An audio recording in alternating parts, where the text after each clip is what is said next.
Before you start, it's always worth practicing the technique on a bit of hardboard or a large piece of paper, or on the walls you're intending to roller before you paint the base colour. Only use with dead flat matte paint with not even a hint of vinyl sheen. We recommend you use old household paints you might have. Look at the written instructions on the website for different paint options and how to use them. Okay, so before you start, plus, minus, diametrically opposite from each other, and that will help as you move down the wall to do a repeat pattern. They vary in size, so put it into the elongated slot and check it goes freely. Sometimes it doesn't and you need to ease it just slightly. That's perfect. Put the foam roller into the middle of 3 holes in the handle bracket. Make sure it's really dry from the previous use. As it's made from high density foam, it can carry a lot of paint. Rather than using a paint tray, pour some paint onto a flat bit of board, and it's actually easier to work across the board.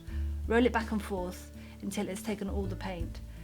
Lay off the excess paint on the foam roller on a bit of paper, then add in the design roller to the elongated slots. Turn and get a full covering of paint on the pattern.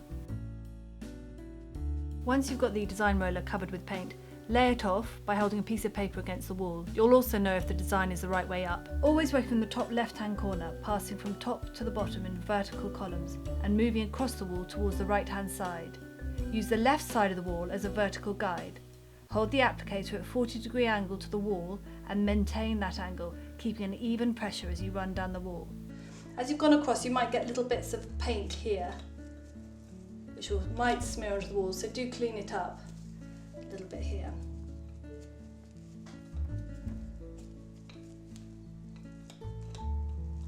Okay, ready to go. So when you get to a corner and they've only got half of the width, lay the paper there.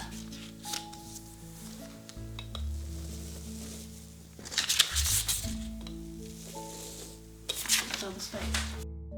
If you have slight imperfections about the way you've applied it, you can go back later and by hand touch up with a paintbrush. So the key to doing it well is marking your plus and marking your minus. And that will help you get a repeat pattern as you move down the wall. You always start one pass with a plus and the next one with a minus, working always towards the right. You always start in the left top hand corner, dropping down to the bottom in one continuous move. So you drop down and the next pass you slightly go over the previous one as you go down, and then it's a continuous pattern rather than a series of stripes, which you can do if you give too much distance. There should be sufficient paint for 3 to 4 passes down the wall. To maintain an even density of the pattern, recharge accordingly and do not try to make the paint go further as the pattern will get paler. After the first pass, after recharging, use slightly less pressure when applying the roller, observing how it compares to the previous pass so they blend seamlessly. If the paint starts to thin and run out mid-pass, mark the point on the roller which is in contact with the wall, recharge and then return to the roller to the wall where you left off, but remembering to have a slightly less pressure as you start.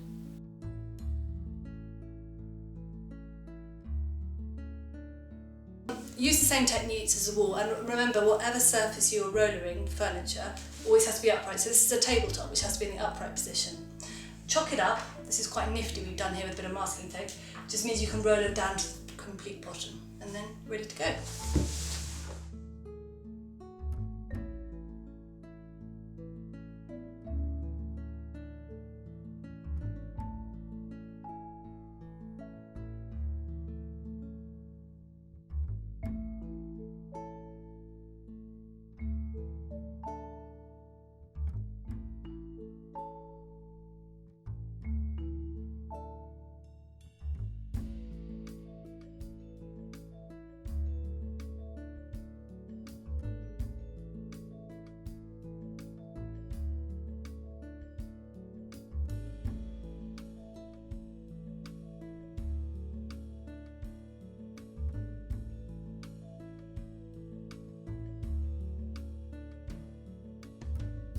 It's all worked very well, apart from this bit. You can see where I haven't rolled very close together, I haven't overlapped. So you need to fill in the little area, and you can do this by just painting in the dots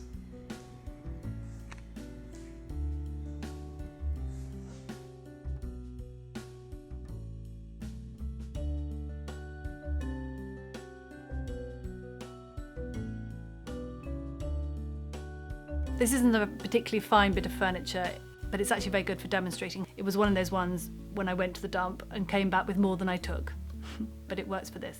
I did an almost perfect job of this. I missed out a few sections here which you can retouch with a brush as I have done previously. But look at the Annie Sloan website for finishing off on a grander bit of furniture than this. The detailing lines and adding in different sort of design details which make it look like a bit more special bit of furniture. We found the best paint to use is matte woodwork paint, which is water-based. Delicate hand washing is suggested for fabric printed in this way.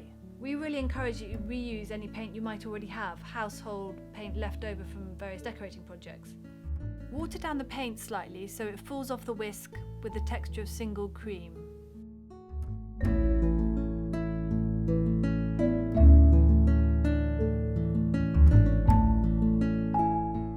Make sure the chamber of paint swivels freely on the handle. If not, you can stretch the handle slightly.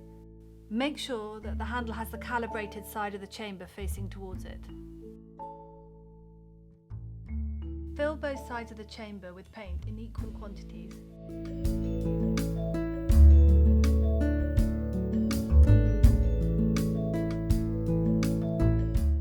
Make sure that they only come 3/4 of the way out the central bit. Put the two small cylinders into the bottom, making sure they go into the slots properly. Put the black bar in the V-shaped slot, and then the main cylinder at the top. Turn the cylinder so it's flooded with paint. You have the perfect dilution when the roller is at rest and you can start to see the ridges coming through slightly on the paint on the roller. Mark the design roller with the plus and the minus diametrically opposite on the roller. Put it into the elongated slots. Turn it so the pattern gets a thin covering of paint. Pin the fabric to the wall, and if you're putting it onto a wall in your house, it's worth putting newspaper behind the fabric so that paint doesn't bleed through. Start in the top left corner, working from top to bottom. And if you're doing a repeat pattern, start with the plus on the first pass, minus on the second, as you move down the wall. And the key is to slightly overlap the previous pass each time, and then you'll have a continuous pattern as you move across the wall.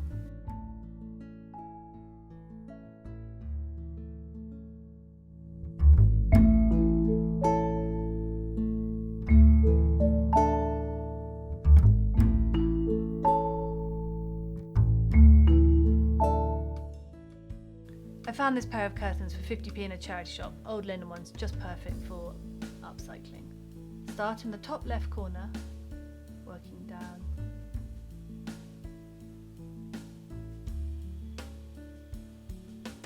You can see here that I've applied this in a non-repeating pattern, and now I'll start with a plus and moving down, minus, as you move across the wall. The key to getting a good application is slightly overlapping the previous pass.